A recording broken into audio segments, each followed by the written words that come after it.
Bien, ahora sí. A pedido de Sebastián, creo que fue el que me dijo. Seba, vos me dijiste, ¿no?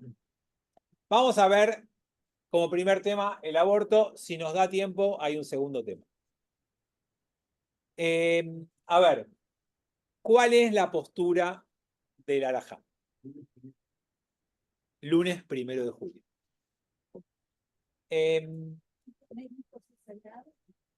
Primero, lo más importante que entender en la tradición judía es que la vida es sagrada, antes de tener. O sea, la vida humana es sagrada.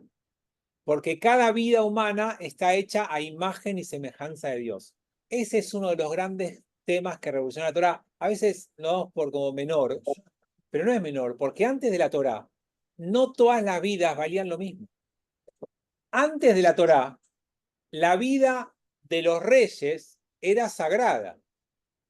La vida de la aristocracia casi también. La vida del pueblo, no. Y la vida de los esclavos ni siquiera era vida.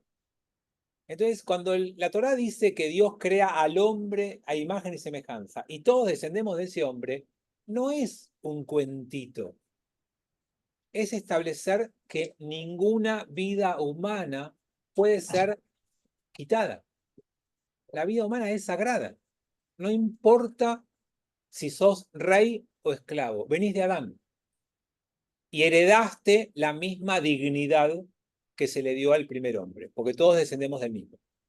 Se terminó eso que nos querían hacer creer algunos, de que algunos descienden de reyes, otros descienden de aristócratas y otros, como decía Alberto, de los monos. O sea, se terminó esa calificación. Todos descendemos del mismo Adán. Entonces, la vida humana no se negocia, no se compra, no se vende. Por lo tanto, uno podría pensar a priori que el aborto estaría absolutamente prohibido. Y obviamente lo que le agrega Vicky recién, te cambiaste de lugar, pero lo que agregó Vicky recién es, además, tener hijos es una mitzvah. Entonces, ¿cómo vas a interrumpir el proceso de tener un hijo? Por lo tanto, aparentemente, todo indica que no hay vuelta con el aborto, debería estar absolutamente prohibido. Pero después nos encontramos con una cita, yo al poner esto acá, ya ustedes se van desviando y van leyendo. No vayan adelantando, ya todos están viendo porque lo hicieron. Traten de ir conmigo así, disfrutan el momento presente, no sean ansiosos. Esto es espiritualidad, vengan al momento presente. A ver, respiremos. Shmot, estos son chistes para los que estuvieron ayer. Shmot 21:12, lo vieron ya, hay un texto del libro de Éxodo que nos sirve para empezar a pensar esto. ¿Por qué? Porque ahí hay una pelea. No sé si lo leyeron ya, pero hay una pelea. Y en esa pelea hay un daño que se le provoca sin querer a una mujer embarazada. Ese daño sin querer a una mujer embarazada tiene dos posibles consecuencias. Que el daño sea solo sobre el feto o sobre la mujer. Tal vez no se entiende del todo ahí porque hay una palabra, pero lo que dice el texto es, lastimaste al feto o lastimaste y mataste a la mujer. Si solamente, ojo con lo que estoy diciendo que es entrecomillado, porque si solamente mataste al feto, el castigo es monetario. Si mataste a la mujer, es pena de muerte. Les recuerdo que en la Torá el asesinato se castigaba con pena de muerte. No, en este texto no está eso en cuestión, solo se utiliza para decir, en la Torá se abre una puertita. ¿No te cierra esto que estoy diciendo? Mira, si los hombres pelean y lastiman a una mujer embarazada hasta el punto de que aborte, pero no se produjo ningún daño sobre la mujer, el hombre será multado. ¿Está bien? Pero si se produce algún daño sobre la mujer y pierde la vida, entonces se dará vida por vida. Eso es lo que dice la Torá. Entonces, olvídense, está hablando de un montón de cosas distintas. Está sacado como de contexto para decirnos, ojo, ahí aparece una concepción exactamente que distingue mientras el bebé está en la panza de cuando sale de ella. Y esto, que acabo de decir que no es muy técnico, está en la panza y sale de ella, pero simplemente para decirles que aparece y abre una categoría distinta y que terminar con esa categoría tiene consecuencias, pero no es asesinato. Eso es lo que uno puede extraer de ese texto. Pero perdón, acá Sí. es bien específico. Si los hombres se pelean, o sea, en ese ámbito, si pierde el feto por otro motivo, producido por la misma madre y demás, no estaría incluido acá. No funciona así la halajá, Claudio, no.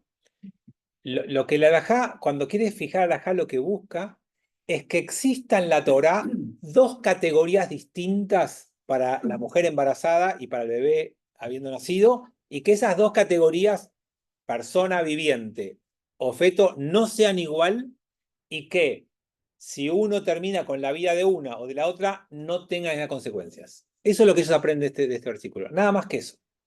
Y acá eso encaja en la lógica. Acá hay dos cosas distintas, una cosa es un feto, otra cosa es una persona, y terminás con un feto, no hay pena de muerte, terminás con la vida de la persona, hay pena de muerte. Eso se lleva en eso.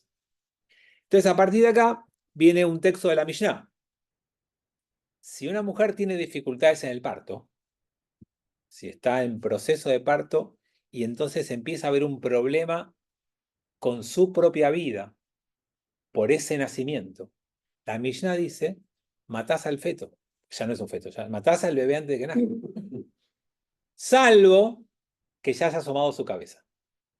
Salvo que el bebé ya respire. No, ya respire fuera del vientre materno. Entonces, en ese caso ya no podés. Entonces, con esto los rabinos construyen una idea de vida y vida en potencia. Un feto es una vida en potencia. Y cuando empieza a salir y sale en la cabeza de ese feto, ya no sé si técnicamente se llama feto al final, no sé, no desconozco. ¿Se llama feto todavía al final? Semana 12. ¿Hasta cuándo? Sí, hasta el final es un feto. Gracias, perdón, mi ignorancia.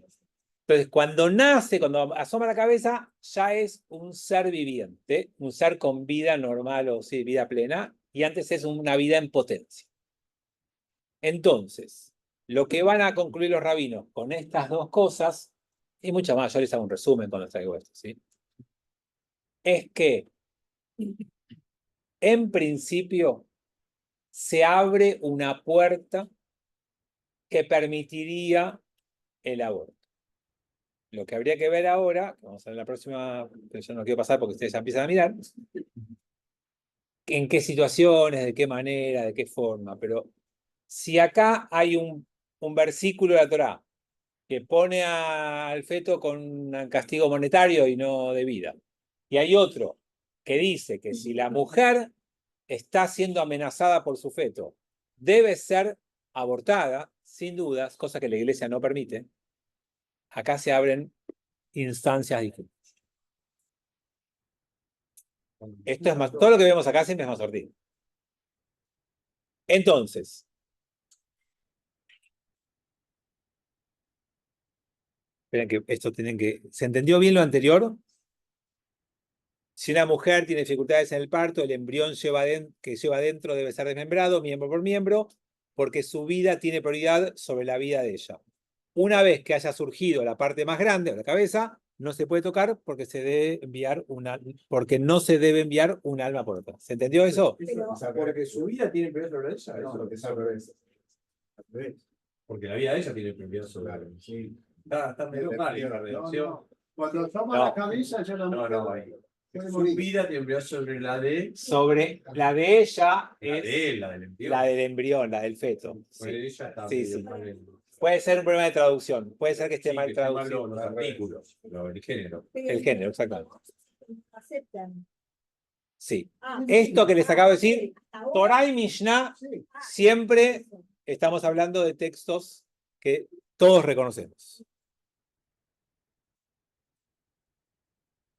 Bueno. Ni los hombres ni las mujeres pueden amputar su muslo a voluntad porque nuestros cuerpos pertenecen a Dios. los tenemos en confianza y por lo tanto tenemos prohibido infligir lesiones a los niños. O sea, una mujer tiene adentro un feto, que no es vida propia, no es vida independiente, perdón, no es vida independiente. Es parte tuya. No te permitimos cortarte un brazo. La Torá prohíbe, ¿saben? La halajá prohíbe lastimarte a vos mismo. Está prohibido. Entonces tampoco podés lastimar al feto. O sea, esto va en sentido contrario a lo que parecía que veníamos yendo. ¿Está bien? No podés practicarte a vos mismo daños en tu propio cuerpo. Por otra parte, si el muslo se gangrena, si esa parte de tu cuerpo se infecta, si eso te va a producir la muerte, si eso te va a generar un problema, entonces el hombre como la mujer tiene el deber positivo de apuntarse esa parte del cuerpo. Si eso te va a llevar a una muerte posterior, lo haces. ¿Está claro? Entonces, no podés libremente, porque me da la gana, amputarme si eso me lleva a un peligro de vida. Entonces, de acá se concluye que si el bebé, el feto, le produce un riesgo de vida a la madre, tenés que provocar un aborto. ¿Está claro? No es que podés. Por supuesto que pase lo que vos quieras. El halajá no te dice si querés, si te parece bien, si estás de acuerdo. Si el bebé, otra vez, perdón, si el feto amenaza la vida de la madre, se practica un aborto. Eso es lo que el halajá te dice. Y acá todos estamos de acuerdo porque todo esto está citado de fuentes de la Mishnah, de la Torá, bien antiguas y bien en... Entonces, el problema va a estar cuando empecemos a interpretar peligro. La madre está en peligro. ¿Qué tipo de peligro? Entonces, todas las autoridades halágicas están de acuerdo que cuando se trata de peligro de muerte, se puede hacer un aborto. Ahora, es muy grave, pero no te podemos garantizar que hay peligro de vida. ¿Se puede o no se puede? Ahora, hay un peligro psicológico, porque ese bebé es producto de una violación y le recordaría a su madre, otra vez, ese feto es producto de una violación. Y entonces eso te recordaría toda la vida que fuiste violada. O ese futuro hijo es producto de una relación incestuosa que no corresponde y te recordaría toda la vida. O ese hijo tiene una malformación que te haría vos responsable y cuidarlo. O vamos un paso más. Esa mamá es muy jovencita y no está preparada psicológicamente para tener un bebé. O esa mamá es un poco afectada por alguna desviación psíquica y tal vez no sea una buena madre, o esa mamá está pasando un problema económico muy grande. Y entonces ya el peligro pueden ser un montón de cosas. Y ahí es donde las autoridades halágicas se dividen. No hay duda el peligro de vida. Empieza a haber dudas respecto a si está grave, pero no es tan seguro que vaya a producir la muerte de la madre.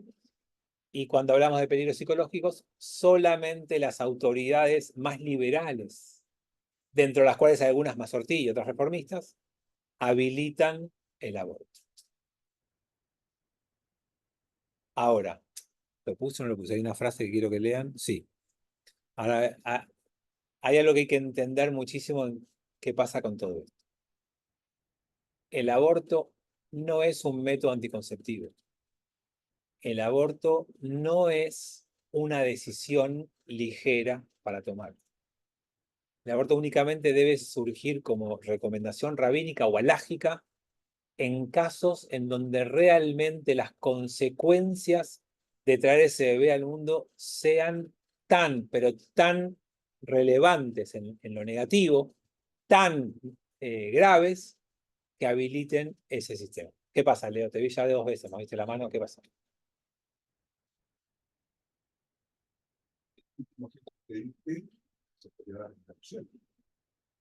En el último ejemplo que di, Leo dice que se puede dar en adopción. Pero lo que pasa es que el transcurrir 9 meses en el vientre de una mujer, de un feto, y alumbrarlo, ya tiene un impacto psicológico que no lo va a borrar el que lo des en adopción.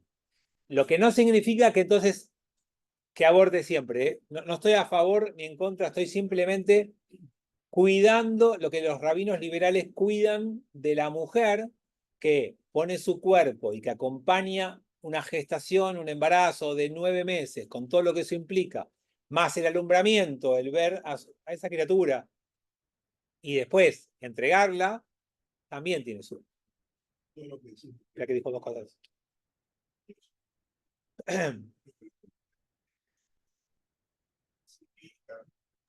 No se escucha, la pregunta. Ahora, solo repito, recién repetí la pregunta.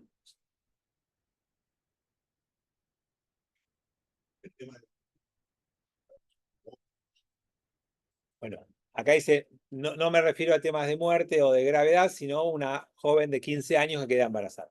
Por eso también mencioné que una de las categorías, ay, qué placer, una de las categorías es cuando hay peligro psicológico.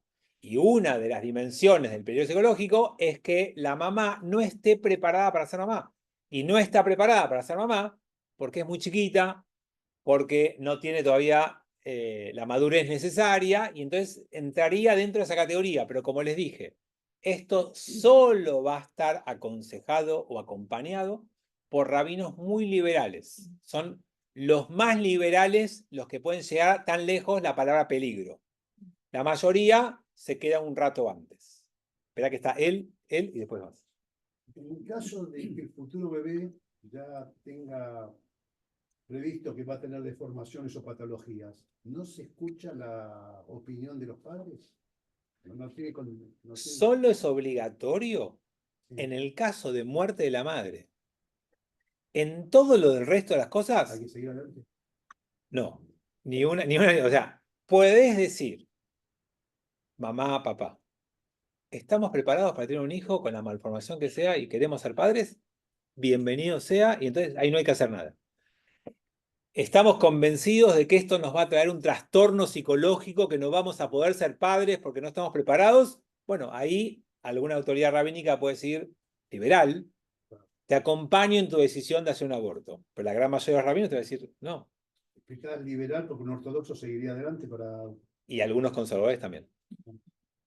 Cuando digo liberal, es reformistas y el ala izquierda del movimiento conservador.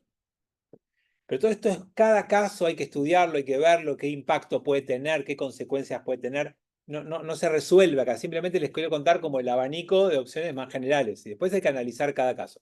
Lo único que les quiero decir con esto es, el mundo cristiano no abre ninguna puerta.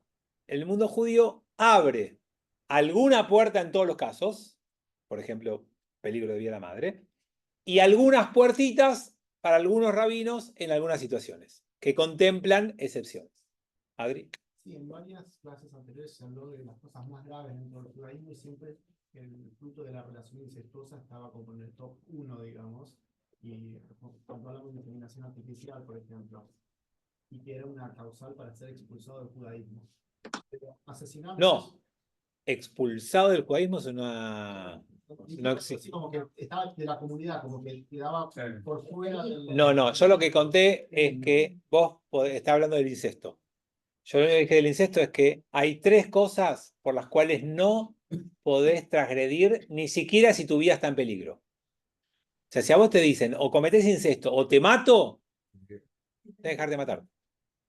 Eso es lo que la categoría dice. ¿Sí? En la más grave, junto con asesinato de otro, incesto e idolatría, que hoy en día no se entiende mucho, son las más graves de todas. Perfecto, pero siendo tan grave el incesto, si hay una violación y es incestuosa, digamos, el que está por nacer, digamos, está condenado a estar expulsado del... En teoría, por lo que estuvimos viendo, no sería parte de la comunidad. El bebé que nace en una relación incestuosa no tiene ningún castigo. Solamente el que tiene el castigo del bebé es cuando la mamá es adúltera en el momento de parir a ese chico. No hay consecuencias alágicas para un hijo de una relación incestuosa. Hay consecuencias para los que hicieron el incesto, no para el hijo. Martín. Sí, creo que la primera mitzvah es la de Pruru, sí. crecer y multiplicaos. Cuando uno la escucha como primera, previa a la entrega de la Torah y todo, digamos, creo que eran 7, no me acuerdo si eran 7, pero esa parece que tiene mucha fuerza y es entendible que la tenga porque hace a la supervivencia de un pueblo el que eso suceda.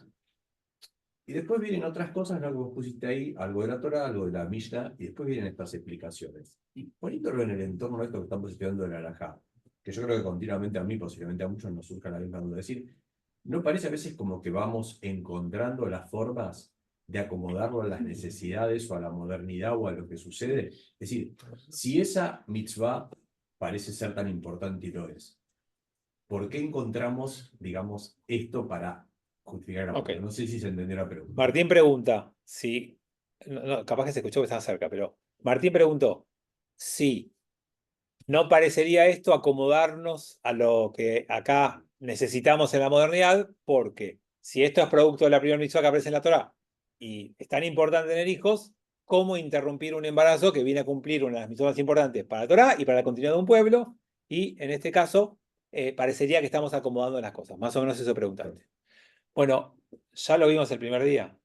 Alajá es acomodar las cosas. Algunos acomodaron los préstamos sin interés, algunos acomodaron el Shabbat y los shoppings, vamos, cada uno fue acomodando lo que pudo. Todo abogado hace eso en su ejercicio de la profesión y de alguna manera uno intenta mantener el espíritu de la ley y las leyes explícitas y las que tenga margen, ver si puede cumplirlas de acuerdo a el espíritu de la ley. Ahora, en este caso, estamos diciendo que esto es para excepciones, para casos extremos, nunca es una regla, nunca es lo que vamos a recomendar libremente, es, a ver, esperá, realmente tiene 15 años, todavía no está preparada, tuvo una primera relación sexual con su noviecito y quedó embarazada sin tener ninguna chance de ser mamá psicológicamente, es para ese caso. Pará, fue violada y está todavía traumada y está con psiquiatra y está tomando medicación y encima va a tener un bebé, está preparada para tener bebé, está atravesando. Entonces, es para esos casos, Martín. Por eso dije, no es un método anticonceptivo, no es. Mirá, yo quería hacer más carrera en mi empresa y justo me llegó ahora y no me viene bien ahora porque están por hacer un ascenso. No, no es ese caso. No es, ay, lo pensé mejor y finalmente me parece que ahora no es el momento de mi vida, no, me trae algún trastorno. No es, o sea, es para casos muy, muy específicos donde el daño a la mamá y por ende a ese futuro bebé es muy grande en potencia y es un peligro, realmente un peligro, que eso siga adelante. Esa es la palabra clave, peligro. No sé qué parece un peligro psicológico, parece, es un peligro psicológico que se tome un ribotril. No, un peligro psicológico es que realmente el parir o el tener un bebé le provoque un desorden tal que no pueda ejercer la maternidad, que no pueda hacer crecer bien a ese bebé y que esa persona se arruine la vida para siempre. Digamos. A eso sería lo que me refiero. Acoplando a la pregunta de Martín y con las distintas opiniones que hay entre ortodoxos y masortí, con la situación actual de octubre y los meses que siguieron, es un tema que está muy vigente. ¿Hay discusión en Israel sobre este tema y qué opiniones existen? No que yo conozca, es excelente el ejemplo que dice a partir del 7 de octubre, esto se pone de vuelta sobre la mesa porque, él no lo dijo, pero decir, alguna rehén puede volver embarazada del cautiverio. Entonces, esto es un tema que vuelve a tomar relevancia actual. Estas cosas no se discuten públicamente. Esto uno va a su rabino y su rabino le tiene que aconsejar de la mejor manera posible. Y lo que para mí vos traes es un excelente ejemplo de un caso donde yo le diría que aborte. Si viene una chica que fue secuestrada, que la llevaron a Gaza y que embarazada, y estamos a tiempo en los tiempos, por supuesto, creo que sería un consejo que para mí se aconseja. Acuérdense que Israel no funciona por alajá. Hay casos en los que sí, pero no funciona por alajá. Es ley del país. ¿Puede ser en Bueno, algún país actualmente en Israel? Creo que sí. Pongo, así como les digo, no es para usar fácilmente y es para casos extremos. Este artículo fue publicado, esto que saqué de un artículo publicado, es de una mujer feminista comprometida con el tema de las mujeres, y ella escribió: este marco parte del supuesto de que el aborto es moralmente incorrecto, pero que puede permitirse, es decir, justificarse en determinadas circunstancias. Cada vez que utilizamos el argumento de la justificación, estamos limitando la fuerza de nuestro apoyo al aborto. Yo leí el artículo completo y les dije qué es lo que quiso decir.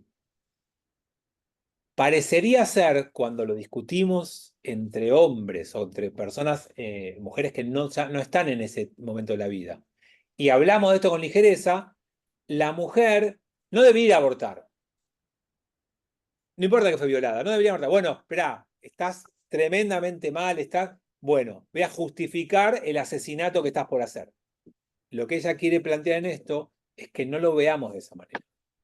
Que cuando las circunstancias lo ameritan, que le transmitamos a la mujer que eso que está haciendo no es inventamos una justificación para que vos no cargues con esto. Es que ese aborto se entienda, en los casos que hablamos recién, no en cualquiera, como legalmente correcto. Está bien que abortes si te violaron en Gaza y volvés a Israel. Está bien.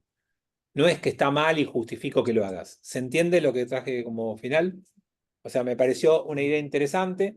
Aclaré quién la escribió. No importa el nombre. Importa desde dónde escribe esta persona, pero a veces a tener en cuenta.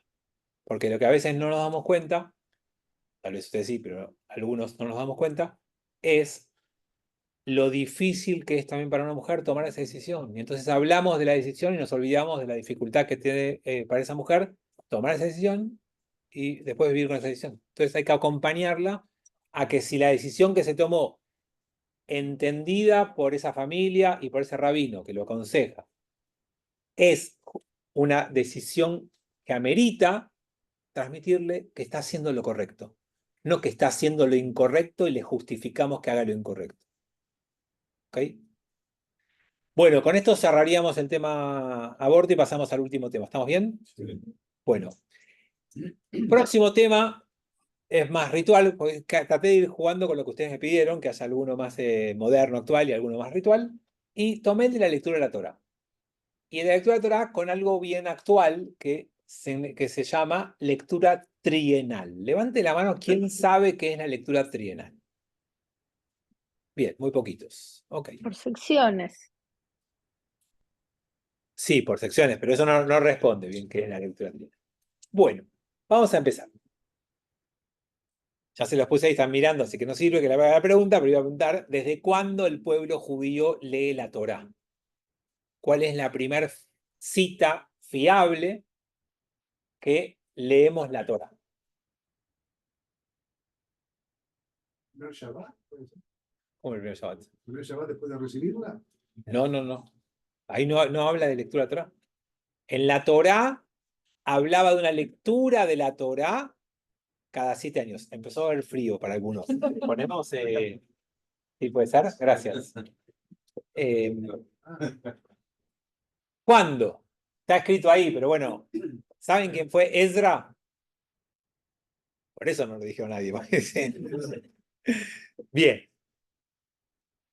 Cuando nosotros recibimos la Torá y de acuerdo a la Torá, la leía el rey una vez cada 7 años, públicamente. Eso es lo que dice la Torá, nada más. ¿Con Rita? Completa. Se llama Aquel, tiene un nombre y todo. Que viene de Keilah, de congregar a la gente, la juntaban y le daban la. Y después se quejan de mí, le daban la Torá entera.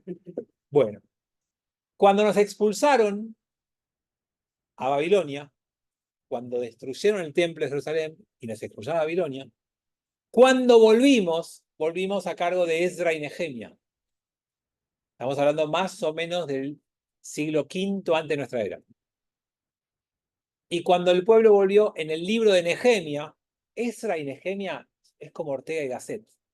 Viven juntos. O sea, están siempre uno al lado del otro. Bueno, cuando volvimos, liderados por Esdra, en el libro de Nehemia, Nehemia cuenta, Ezra cuenta en el libro de Nehemia, que se instaló la lectura pública de la Torá. O sea que es una práctica que tiene más o menos 2500, 2400 años. No está desde el Sinaí. Empezó en un momento determinado. Entonces ahí se fijó que tenemos la obligación de leer la Torá solamente cuando hay congregación presente. Si estás vos solo en tu casa, no estás obligado a leer la Torá. No estás obligado a ir a un minyan para leer la Torá. No es así.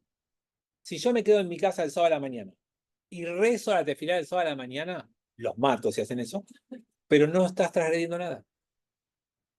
No estás obligado a buscar un minyan para leer la Torá.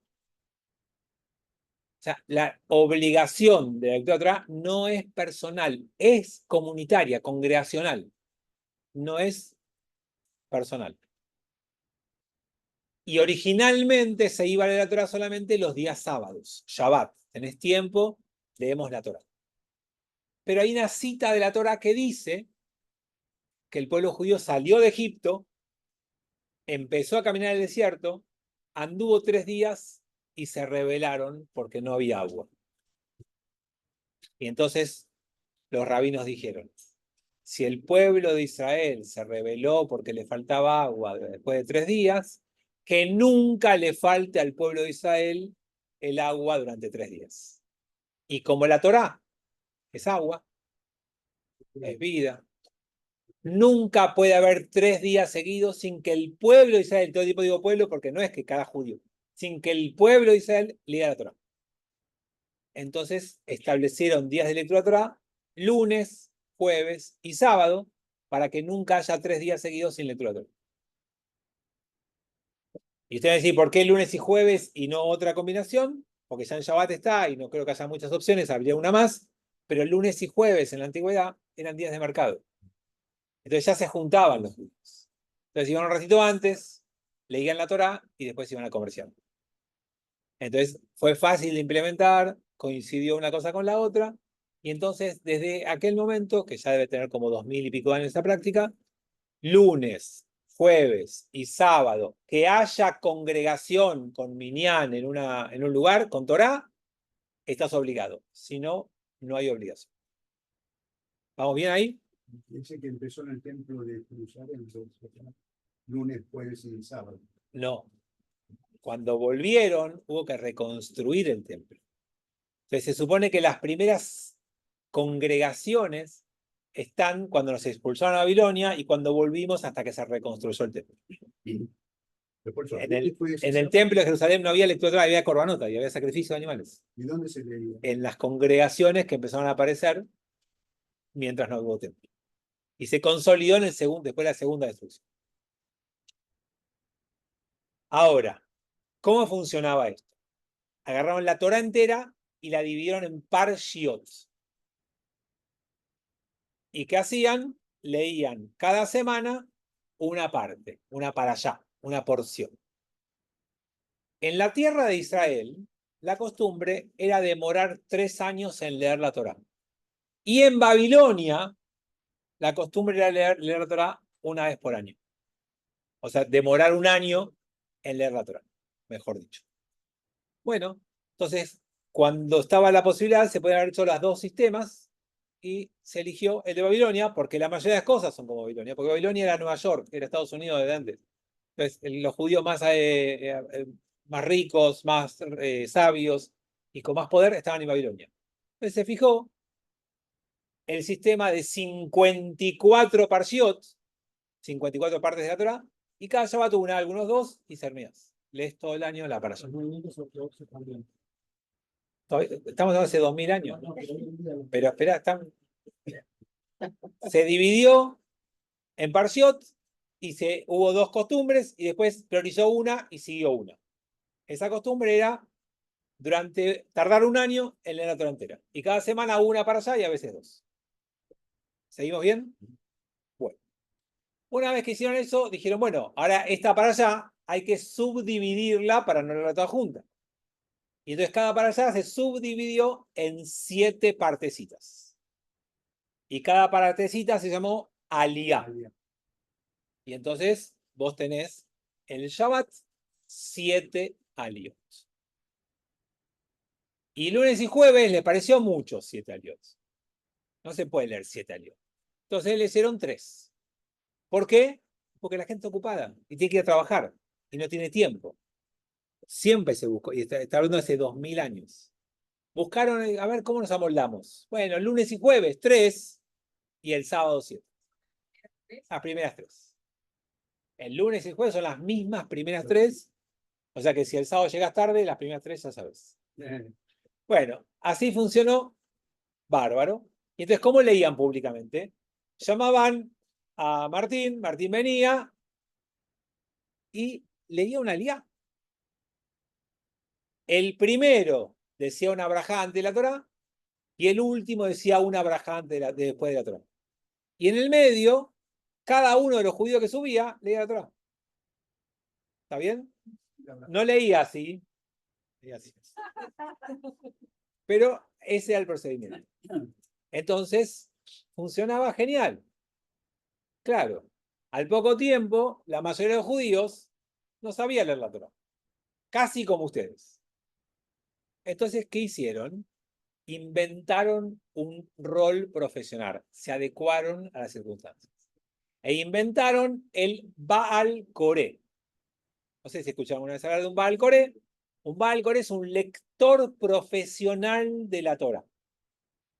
Y como hubo que inventar un lector profesional, ¿qué tarea le damos a la gente que estaba acostumbrada a subir la Torá? Y bueno, ahora la brajá ya no es una al principio y una al final. Es cada aliyá tiene una brajá antes y una brajá después. Para que cuando Martín sube la Torá y ya no sabe de la Torá, por lo menos diga la brajá. ¿Cómo sabes? No, como la agarré antes de ejemplo, sigo con Martín. Entonces, ¿se entiende? Entonces, así cambiaron, o sea, fíjense cómo se va construyendo la vida judía. Y después alguien te dice, no cambies nada. Entonces, adaptaron y pusieron una braja antes y una después de cada una de las aliyot. Y así funcionaba. Hasta que vino un romano, Adriano, un emperador malo, y nos prohibió la lectura pública de la Torá. Y los rabinos, que no son nunca ningunos pots, salvo que les esté con ustedes, dijo, no por la Torá, no te preocupes. Después de la Torá tenemos un libro muy interesante que se llama Profetas. Vos no me prohibiste eso, vos prohibiste la Torá. Entonces buscaron 54 partes de los profetas que tuvieran alguna relación con la parashá. Y entonces inventaron la Haftará. Dijeron, vamos a ver la Haftará para disimular frente a los romanos que no nos ven. Claro, después a Adriano le pasó lo mismo que le pasó a todos, que se murió. Y vino otro emperador, y qué sé yo, entonces terminó la prohibición. Entonces los judíos pudimos volver a leer la Torá. Bueno, pero nos encariñamos con la Haftará también. Dejémosla, porque tiene onda la Haftará. Entonces leyeron la Torá y después la Haftará.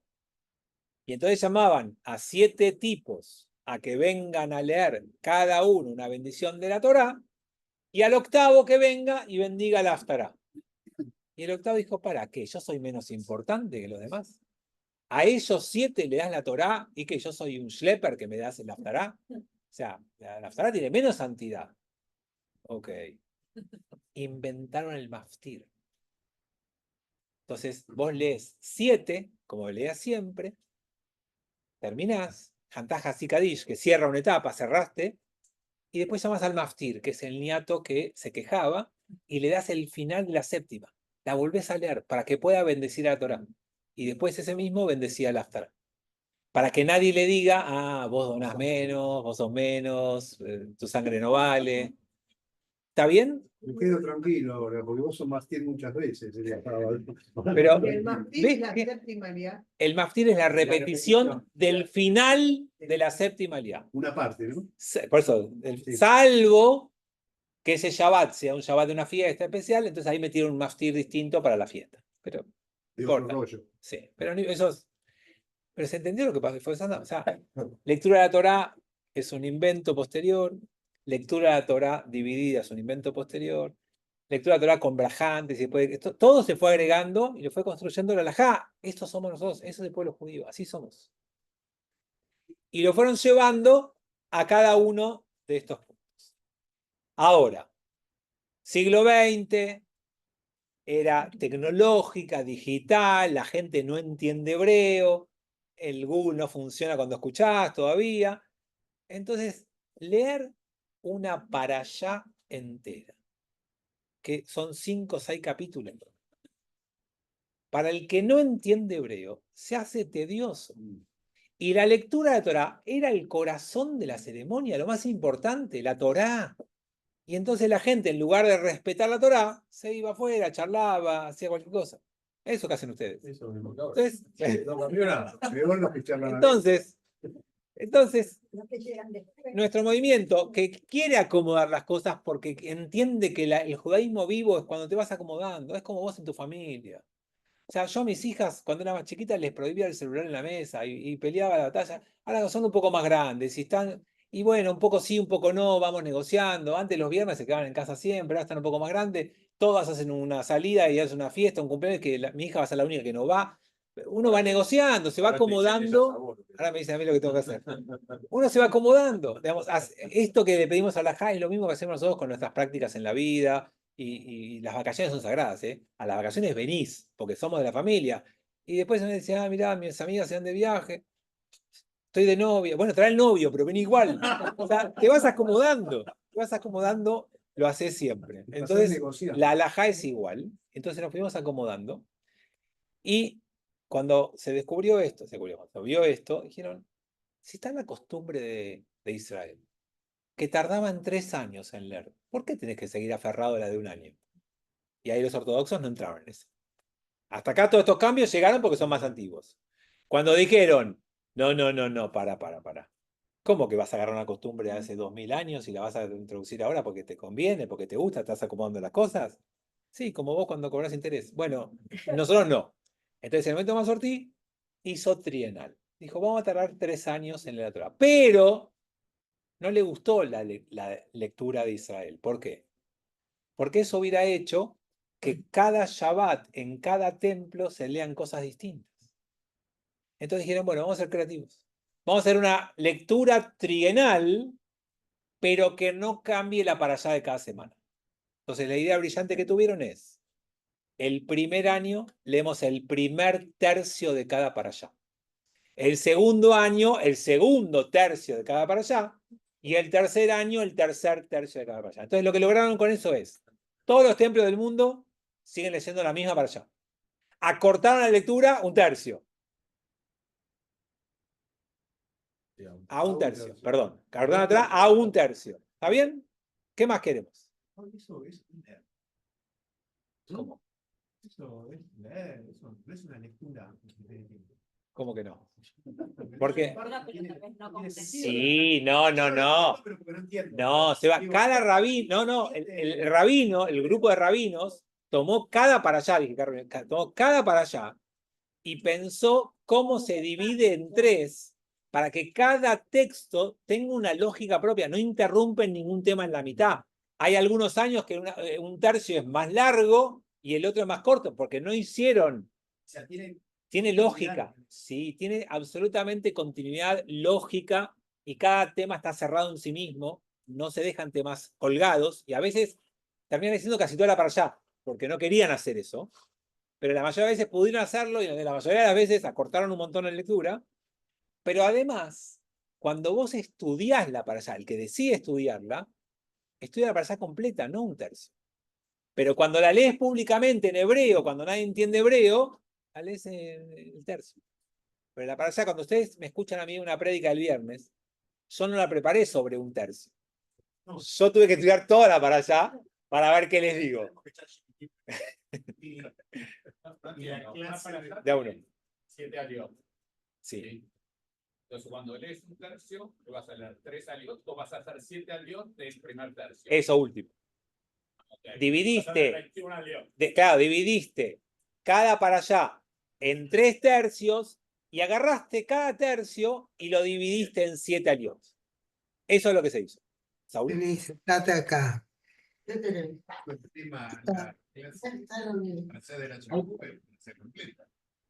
por supuesto. Tuvieron un solo problema. Hay una alajá que dice no saltear. le da alegre saltear en hebreo. No se puede. ¿Por qué no se puede? Porque vos estás leyendo la Torá frente a tu congregación y no es que lees un pedacito y decís, espera que busco, y buscás a ver dónde seguís y después seguís, para no hacer que la gente espere mientras vos preparas la Torá, está prohibido saltear. Pero vos no haces esto frente a la gente. Vos decidís qué lees y a la semana siguiente armás la Torá de otra, entonces no pasa nada. No es un problema. Pero ya quería contarles que está prohibido que yo busque la lectura de Torá delante de ustedes.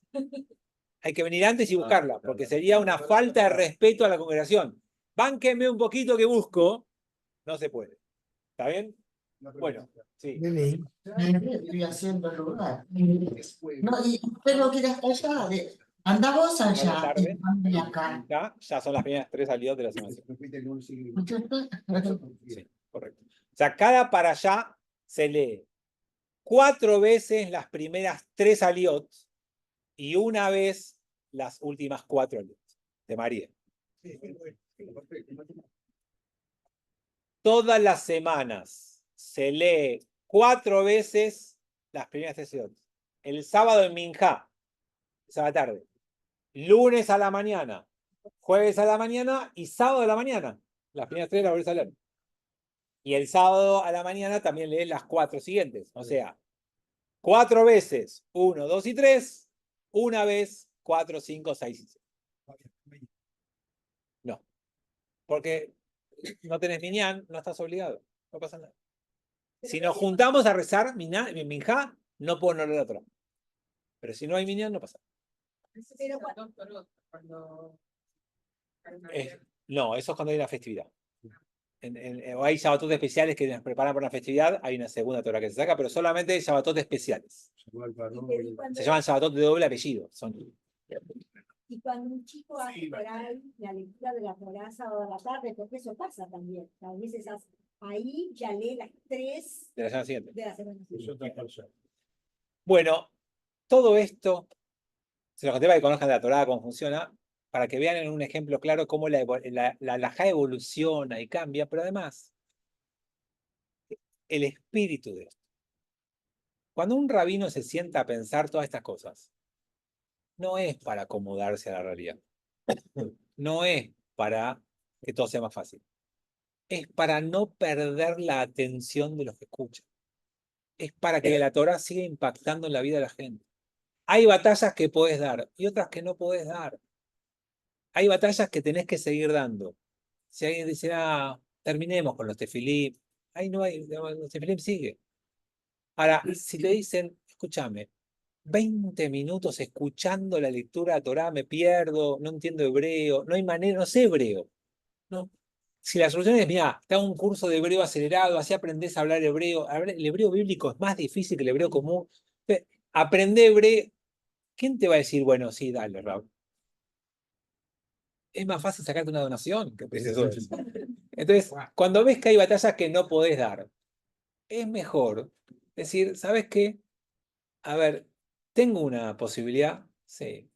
Podemos leer distinto, mantener una costumbre, seguir todo el pueblo judío vinculado, leemos la idea para allá, estudiamos la idea para allá. Está buenísimo. Aparte sería cambios hace 1500 años, adaptándose a la vida. Y en 50 años no cambiaba nada, la gente nacía, se moría y no cambiaba nada. El cambio cada 5 años es completamente otra realidad.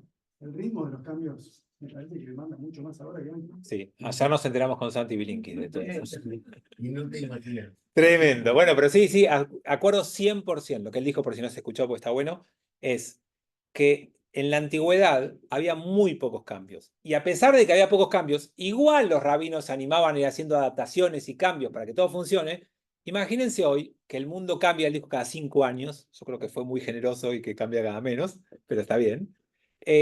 Hay que hacer cambios, hay que adaptar. Si no queremos que el judaísmo quede como pieza de museo, y si no queremos que el judaísmo quede relegado a un poquito grupo de gente fanática que no importa lo que tengan que hacer, lo van a hacer, y queremos que sea algo para nuestros hijos, para nosotros, para la gente que nosotros entendemos que se parece a nosotros, hay que poder hacer un judaísmo compatible con esta vida dinámica de cambios que tenemos. Y yo acuerdo 100%, y todo lo que uno tenga que poder hacer.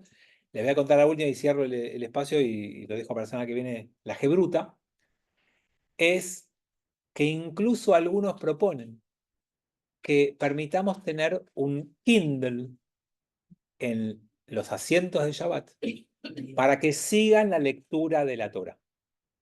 Y que ese texto de Kindle tenga lectura de Torah y que tenga interpretaciones, traducciones, cosas que se pueden agregando fácilmente. Porque cuando vos mandas a imprimir un libro, queda rígido por mucho tiempo y hoy hay mucho cambio. Y además, es más ecológico el Kindle que imprimir libros y papel todo el tiempo. Y porque además al Kindle le puedes mandar novedades cada semana o cada mes o cada año fácilmente. Por todos los días. Entonces, sí, pero a veces falta mucha creatividad del rabino para eso.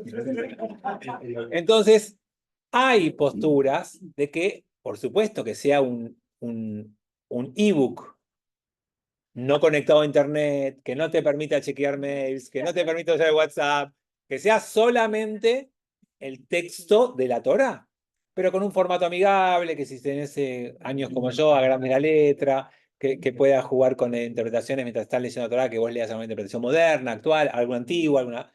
Nada, hay mucho que uno puede hacer queriendo agregar estas cosas. Cuando nosotros mandamos a los Humashim, yo coticé y mandado a hacer a China ebooks costaba menos que cada Humash, que cada libro que imprimimos.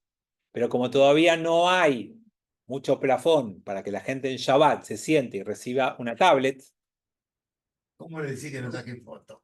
entonces nada, no lo hicimos todavía. Pero es algo pendiente que en algún momento seguramente... Te comento que los sábados mucha gente lee en castellano directamente. ¿Sí? Como vos decís a veces en qué, Yo lo digo en qué castellano. pasuk vamos, como dijiste, siguen en castellano directamente Sí, para sí. interpretar lo que Porque estamos muchos viendo. no saben hebreo. No, pero No, los que vienen los sábados a la mañana hablan. Los sábados- Vicky, los que vienen los sábados a la mañana está hablando.